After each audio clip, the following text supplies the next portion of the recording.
This is John Cole of OKRaw.com. Today I have another exciting episode for you. I'm here at the Hollywood Farmers Market. It's every Sunday in Hollywood, California. It's one of the largest farmers markets around, and we're here to talk about a very interesting subject. It's fermented vegetables. So I really enjoy eating fermented vegetables sometimes, but sometimes in raw foods, people don't like them. So we're going to head over to the booth today to learn more about some fermented vegetables and a local purveyor that makes them here. So let's head over to the booth and check it out. So the vendor that I really want to share with you guys today is actually right over here. It's actually called Brassica and Brine, and what they do is they actually ferment foods. And check it out, it says nutrient-dense living foods, probiotic, organic, and raw vegan. And they have a sign here. It says a healthy human body has more than 100 trillion symbiotic bacterial cells living in it. That's 9 times more than the number of human cells. So, I mean, literally, we are bacteria. And these bacteria help keep you healthy. They help digest your food, produce vitamins, regulate your immune system, balance the acidity of your inner ecosystem. Unfortunately, they are thrown out of balance by many factors in our modern world, including antibiotics, antibacterial soaps, antibacterial chemicals in our municipal water, the pill, stress, poor diet, and pollution. But they can be restored by regularly eating probiotic foods like sauerkraut and kimchi. Eat, enjoy, and enliven Brassica and Brine. So what this company sells, actually they're a small company, and they make different fermented foods and beverages, and some of the ones they have here today are things like the kimchi karma. We got the Four Thieves, the autumn harvest. They got a classic sauerkraut. They got one that's new to me because there's a lot more kind of fermented foods than just the sauerkraut that y'all think of. This is actually called a sour Reuben, and this is actually made with the turnips, and they even have one here with some mushrooms in it. So you might be thinking, John, you know, did you go off the deep end? Are you now eating sauerkrauts? Well, hey, I've been eating sauerkrauts and fermented foods all along. Now, I don't think you should necessarily make your diet out of these guys, but I do like to include, you know, like maybe a tablespoon at night into my salad dressings. Maybe like I do some blended tomatoes with some macadamia nuts and a scoop of this. It'll make it taste out of this world. Now, I tend to go for the ones that are actually lower in salt because I don't want to actually get too much sodium in my diet. And I think for probiotics, it's far better to eat some real food to get your probiotics than just taking a supplement. Now I'm going to talk to Yuri, the owner of Brassica and Brine, who makes all these ferments in small batches. Now, these are not the same kind of fermented foods you're going to buy at your local health food store in many instances.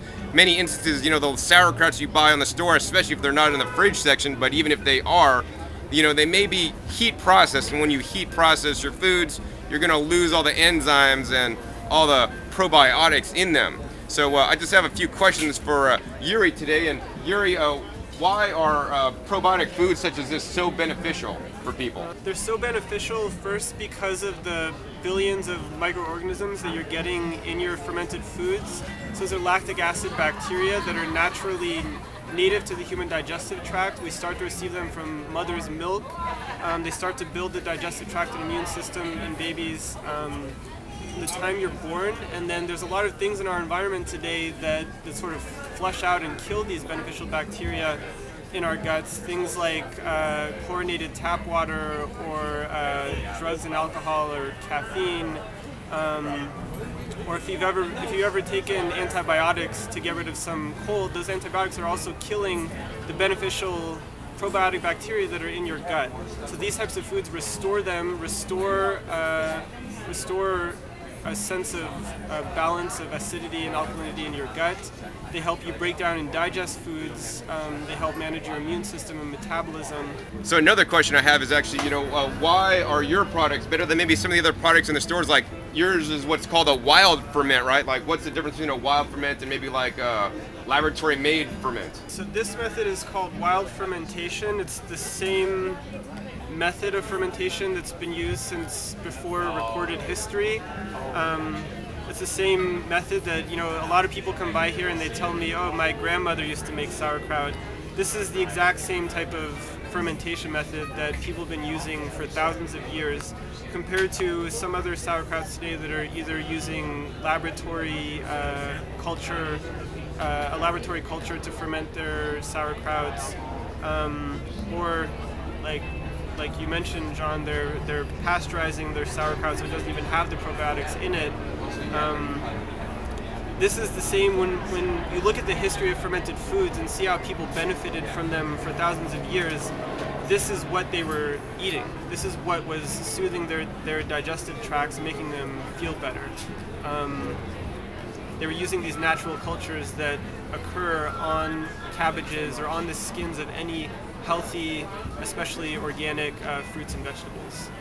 So if these bacteria are actually naturally occurring on some of the cabbages, say if I eat a lot of cabbage, will I just get this bacteria so I won't need to eat something like the sauerkrauts and some of the fermented foods that you're offering? While they do occur on the skins of fruits and vegetables and cabbages, they're not occurring in the same numbers that you're going to get when you create an environment that lets them multiply exponentially. So, for instance, in the fermentation environment, you're first of all excluding all other types of either disease-causing or putrefying microorganisms, which also exist naturally on the skins of fruits and vegetables. And in nature, that would be part of the decomposition process of, for instance, a cabbage.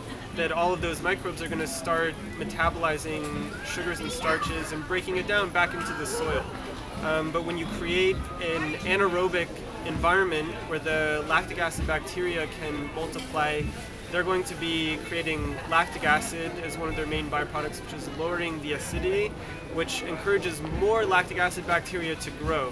So you end up with these exponential numbers of for instance, billions of lactic acid bacteria in a jar of sauerkraut or in a jar of pickles or whichever food you're fermenting, as opposed to maybe the millions mixed in with other types of microbes that are on the skin of the fruits and vegetables themselves. So you're getting a lot more sort of a concentrated form when you ferment it. Another question I have is, some people might say that, well, you know what, the sauerkrauts and stuff, they're a rotten food. So what would you say, to somebody that would say this food is just rotten because this is what happens when it goes bad? There's two ways to look at it. One is that it is a controlled process of rotting, where any fermented food is a type of rotting that we have decided tastes good to us and we enjoy it, or is more nutritious. But another way to look at it is this is actually not rotted at all. It's actually very well preserved, and that's what the fermentation process does. It takes a cabbage that under normal circumstances would rot and would become slimy and smell bad very quickly over the course of a few days, under warm temperatures. But once it's fermented, it can literally stay fragrant and tasting good and be nutritious and be a great source of vitamin C and with various fermented foods, a lot of B vitamins as well.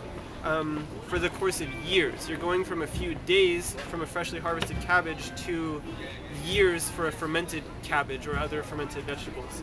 So it's actually very, very well preserved and not rotted. And just as an example of that, one of the revolutions in worldwide sea exploration in the 1600s and 1700s was taking barrels of sauerkraut out onto those ships, especially Captain James Cook of the British Royal Navy would take out barrels and barrels of fermented cabbage, which was high in vitamin C, and actually not a single one of his crew members died from scurvy, which was the biggest disease for sea exploration at that time, which is caused by a vitamin C deficiency. So for the year or two that they would be out exploring the oceans, they would have this great source of vitamin C in their barrels of sauerkraut fermenting away. So as a gardener, one of the things that's really important to me is preserving my harvest, but not canning it or heating it to, cook it up. And I think sauerkrauts and fermentations are probably one of the best ways, aside from, sun drying or shade drying or dehydration, that you can preserve things and still keep it raw. And in this case, you actually improve on it, in my opinion. So tell us about some of the nutrition that's actually improved by actually some of these ferments than just eating the cabbage alone. There's a lot of vitamin C in cabbage and in sauerkraut, but the vitamin C that's naturally in cabbage becomes 20 times more bioavailable once the cabbage has been fermented. So you're getting the a lot of vitamin C that your body can absorb and use in there. You're getting antioxidants that are helping prevent cancer in your body. You're getting digestive enzymes that your body naturally produces in your pancreas, but over a lifetime, that's putting a lot of stress on your pancreas and on your body. When you're getting those digestive enzymes through a fermented food or through any other raw foods, that's taking some of the stress off of your body. And over a lifetime, that makes a big difference. You're getting a lot of other compounds in sauerkraut that even some studies have shown that, that sauerkraut acts as an aphrodisiac, that it helps arouse the libido in people. So you're getting a lot of benefits from fermented foods that you may or may not be aware of. Wow, so some of these fermented foods can actually really be healthy, in my opinion. So now I'm going to get to sample some of this, what is it called? The Reuben, sour Reuben. So instead of just the sauerkraut, which is basically fermented cabbage, this is actually pickled turnips. So do you guys just shred those up, or how does that work? Yes, they're just shredded and then mixed with a small amount of salt and caraway seeds, and then packed into fermentation vessels and fermented about 4 to 5 weeks. It's about 4 to 5 weeks. So these are fermented 4 to 5 weeks, and whoa, you could actually make these guys yourself at home. Wow, it's totally amazing. I want to encourage you to get some raw, living fermented foods and, incorporate a little bit into your diet. I like to add it, use it as an additive, to add some flavor, because it really has a flavor like no other. So I think that fermented foods can definitely be beneficial, in our raw foods diet. I want to encourage you guys to go out and try it. So I hope you guys enjoy this episode learning more about the fermented foods. And if you want to learn more about this company here, it's called brassicaandbrine.com to learn more. I always encourage you guys to, source your products, especially fermented products, from local purveyors. And if they're not available in your area, you got to make them yourself. Unfortunately, a lot of the ones in health food stores nowadays are actually not really raw. So, you got to make sure they're really raw ferments like they're offering here at Brassica and Brine. So I hope you guys enjoyed this episode. Once again, my name is John Kohler with OKRaw.com. We'll see you next time. And remember, keep eating your fresh fruits and vegetables. And yes, even your fermented ones.